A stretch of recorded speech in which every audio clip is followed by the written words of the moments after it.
Ya, sudah bersama saya saat ini ada Ibu Andiani, Kepala PVMBG dan juga Kepala Seksi Operasi dan Siagasar, Pak Wayan Suyatna. Selamat malam semuanya, apa kabar? Selamat malam. Ya, saya mau ke Bu Andiani dulu ya. Bu, untuk saat ini status dari Gunung Semeru seperti apa, Bu? Status Gunung Semeru hari ini masih aktif. Jadi aktifnya itu kami melihat dari hasil pemantauan kami hingga tadi sore jam 6, dari mulai jam 00 sampai jam 6 tadi sore masih terlihat adanya kejadian awan panas guguran. Dan awan panas guguran ini meluncur hingga sejauh 2,5 hingga 4 km dari puncak Gunung Semeru. Oke, jadi bisa dikatakan ini levelnya masih level 2 waspada? Masih sama level waspada. Oke. Nah, Bu, kalau terkait dengan luncuran awan panas tadi ada mengatakan ada 4 km itu ya. Iya. Kalau kita mendengar pernyataan yang disampaikan sebelumnya oleh PVMBG mengatakan bahwa jarak luncur dari awan panas ini kan 11 km. Kemudian ada juga yang mengatakan bahwa jarak luncurnya itu 4 km dan lain sebagainya. Sementara radius aman atau orang ini dilarang untuk beraktivitas dengan radius 1 km dari puncak. Nah, apakah kemudian ini berpengaruh atau bagaimana, Bu? Ya, jadi gini, luncuran awan panas guguran itu akan mengikuti lembah sungai. Nah, pada kasus Semeru ini lembah sungainya itu adalah Besuk Kobokan. Khusus untuk lembah sungai Besuk Kobokan, berdasarkan penelitian yang sudah kami lakukan, kemarin sudah ada tim yang kami kirim ke lapangan. Ternyata awan panas guguran luncurannya yang terjadi pada tanggal 4 Desember kemarin itu mencapai jarak hingga 11 kilo ya. Nah, sehingga hingga 11 kilo itu daerah yang merupakan luncuran awan panas guguran itu harus dihindari. Nah, untuk 5 kilo itu adalah daerah-daerah yang di luar Besuk, aliran Sungai Besuk Kobokan. Nah, jadi kalau begitu untuk radius aman saat ini bagi warga ini berapa, Bu, kalau gitu?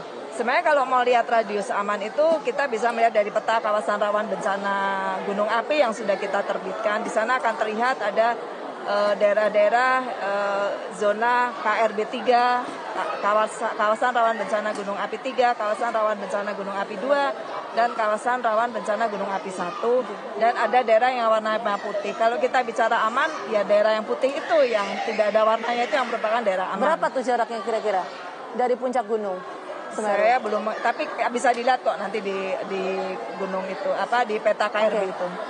Sebelum saya ke Pak Wayan, terakhir ke Ibu.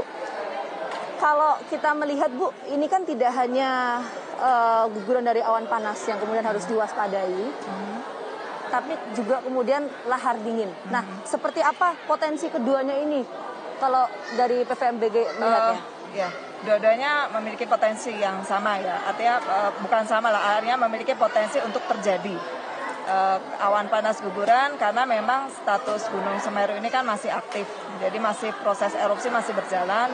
Sehingga ini karena proses erupsi masih berjalan, tentunya proses awan panas guguran juga masih akan terjadi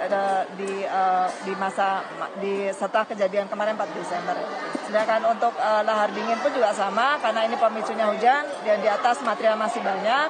Tentunya ini juga masih memiliki potensi yang akan terjadi juga. Oke, artinya masih ada potensi untuk lahar dingin dan juga guguran awan panas. Saya mau ke Pak Wayan kalau gitu. Oh, boleh, Bu?